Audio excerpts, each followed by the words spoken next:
వారేవా ఏమి ఫేసు అచ్చు హీరోలాగుంది బాసు. ఎలా ఆ పాట. సో మిమ్మల్ని కొన్ని ప్రశ్నలు అడగాలనుంది, కొన్ని క్వశ్చన్స్ అడగాలనుంది. మీ సినిమాలో చైల్డ్ క్యారెక్టర్ ఏదన్నా ఉంటే ప్లీజ్. ఎందుకంటే మొన్న చైల్డ్ క్యారెక్టర్ ఒకటి ఇచ్చేసి ఎరక్కొట్టి పెట్టారు కదా బుల్లిరాజు, అలాంటి child. Okay okay. Good evening all. First of all కొత్త భయం స్టార్ట్ అయింది. చిరంజీవి గారితో ఈ మధ్య బాగా ఎక్కువ కలుస్తున్నాను. ఈసారి ఎప్పుడైనా సార్ స్టోరీ ఒకసారి మీతో మాట్లాడాలంటే ఎందుకమ్మా ఏదో ఒక ఈవెంట్లో వస్తాగా అక్కడ మాట్లాడుకుందా అంటారు అని భయంగా ఉంది. So once again feeling very happy. ఆయన ఎన్నిసార్లు కలిసినా అదే ఎనర్జీ. అండ్ బ్రహ్మానందం ఈ సినిమా గురించి మాట్లాడే ముందు I would like to talk about producer Rahul Yadav garu. So ఆయన నేను 1-2 సందర్భాలు ఇంతకుముందు కలిశాను. సో జనరల్గా వరుస సక్సెస్లు డైరెక్టర్కో హీరోకో వస్తే అందరూ హ్యాపీగా ఫీల్ అవుతున్నారు. బట్ ఆయన తీసిన 3 సినిమాలు 3 బ్లాక్ బస్టర్స్. సో మల్లిరావ కానీ, వివేకాత్రేయ కానీ, అండ్ మసూదా కానీ. సో మంచి టేస్ట్ ఉన్న ప్రొడ్యూసరు. సో నిర్మాతలు అలా వరుస హిట్లు ఇస్తూ వెళ్తుంటే అది చాలా చాలా బాగుంటుంది. వాళ్ళు ఇంకా మంచి మంచి సినిమాలు తీస్తూ ఉంటారు. సో ఈ సినిమా కూడా ఆయన టేస్ట్కి తగ్గట్టే ఉంటుందని నేను నమ్ముతున్నాను. And first of all and I wish all the best Rahul గారు అండ్ టీమ్, అలాగే ఈ సినిమాకి పనిచేసిన మిగతా కాస్ట్ అండ్ క్రూ అందరికీ. అండ్ ముఖ్యంగా ఎంత ఎదిగినా అసలు ఎదగనట్టు మిమ్మల్ని కిషోర్ గారు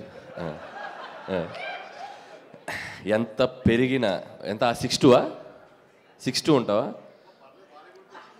ఎంత పెరిగినా అసలు పెరగనట్టు ఎక్కడే వెనకుండిపోతావు. సో అది ఇన్స్పైరింగ్గా ఉంటుంది కిషోర్ నిన్ను చూస్తే.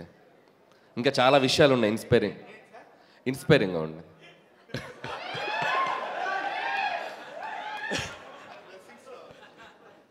Bless you. ఇంకా వేరే ఇన్స్పిరేషన్స్ మన తర్వాత మాట్లాడుకుందాం. సో అలాగే రఘుబాబు గారు అండ్ రాజీవ్ గారు, హూ ఎవర్, బెన్నీ మన సుధాకర్ గారు అబ్బాయి, ఈ సినిమాలో పనిచేసిన అందరికీ, అలాగే యాక్ట్రెస్ ప్రియా, ఐశ్వర్య అండ్ దివిజ, వాళ్ళందరికీ కూడా నా బెస్ట్ విషయం చెప్తున్నాను. అండ్ సినిమాకి పనిచేసిన మ్యూజిక్ డైరెక్టర్, కెమెరామెన్ అండ్ ముఖ్యంగా director Nikhil, first picture, debut picture. So తనకు కూడా ఒక డైరెక్టర్గా ఇండస్ట్రీలో మంచి పేరు రావాలి, బాగా నిలబడాలని కోరుకుంటున్నాను. అండ్ ఈ సినిమా హీరో రాజా గౌతమ్. అండ్ ఇంకో హీరో కాదుగా మీరు? కాదు కదా, మీ గురించి మాట్లాడదు. సో రాజా గౌతమ్ గురించి చెప్పాలి. అండ్ బ్రహ్మానందం గారు లాంటి ఒక లెజెండరీ యాక్టర్ కొడుకు అయినా కూడా తను ప్రూవ్ చేసుకోవడానికి సినిమా టు సినిమా చాలా కష్టపడుతూ హార్డ్ వర్క్ చేస్తూ ఇంత దూరం వచ్చాడు. అండ్ ఈ సినిమా Gautam, I wish you all the best. ఖచ్చితంగా ఒక పెద్ద హిట్ కొట్టాలని మనస్ఫూర్తిగా కోరుకుంటున్నాను. అండ్ నాకు సీతారామ శాస్త్రి గారు బ్రహ్మానందం గారికి ఒక పాట రాశారు, గుర్తుందా సార్ మీకు? వారేవా ఏమి ఫేసు అచ్చు హీరోలాగుంది బాసు. ఎలా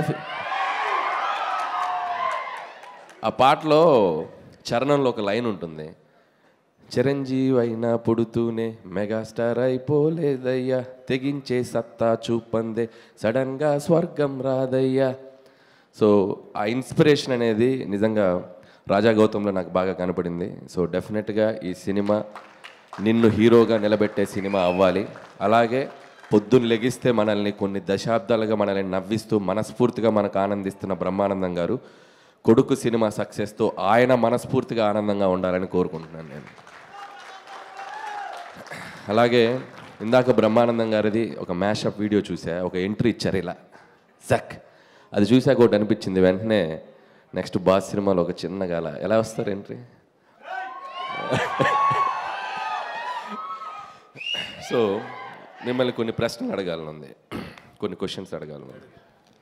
డైరెక్ట్గా మైక్ తీసుకో. డైరెక్ట్గా కాలేజ్ నుంచి వచ్చారా పొద్దున? యా. షర్ట్ ఏం చదువుతున్నారు సార్? ఏం చదువుతున్నారు? Third year BCom. BCom third year. Okay okay. అంటే 5 years చదువుదామని అనుకున్నాను. Okay okay. ఇప్పుడు థర్డ్ ఇయర్లో ఉన్నాను. థర్డ్ ఇయర్లో.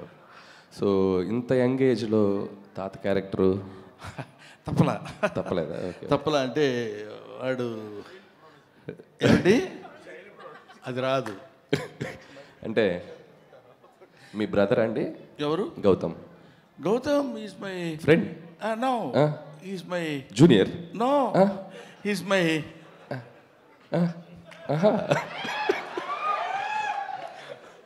He's my bro yeah. So ఇంత తక్కువ వయసులో ఇంత బరువైన పాత్ర పోషించి blessings వద్దు ఉండాలి సార్. మీ సినిమాలో చైల్డ్ క్యారెక్టర్ ఏదన్నా ఉంటే ప్లీజ్. ఎందుకంటే మొన్న చైల్డ్ క్యారెక్టర్ ఒకటి ఇచ్చేసి ఇరక్కొట్టి పెట్టారు కదా, బుల్లిరాజు. అలాంటి child. Okay. Okay. So Brahmanandam గారు నిజంగా గిన్నీస్ బుక్ కాదు, బ్రహ్మీ బుక్ అని ఒకటి రాయాలి.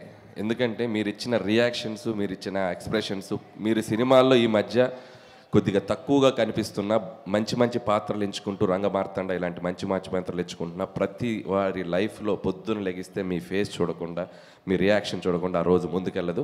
సో కాబట్టి బ్రహ్మీ బుక్ అని ఒకటి ప్రచురించి దాంట్లో మీ ఎక్స్ప్రెషన్ నెక్స్ట్ జనరేషన్కి ఇవ్వాలని నేను కోరుకుంటున్నాను. Thank you sir, thank you very much. So and ఈ సినిమా డెఫినెట్గా పెద్ద హిట్ అయ్యి బ్రహ్మానందం గారికి ఇంకా మనస్ఫూర్తిగా ఆయన ఇంకా బాగా హ్యాపీగా ఉండాలని మరొకసారి కోరుకుంటూ, సో టీం అందరికీ నా బెస్ట్ విషెస్ చెప్తున్నాను and wish you all the best. Thank you.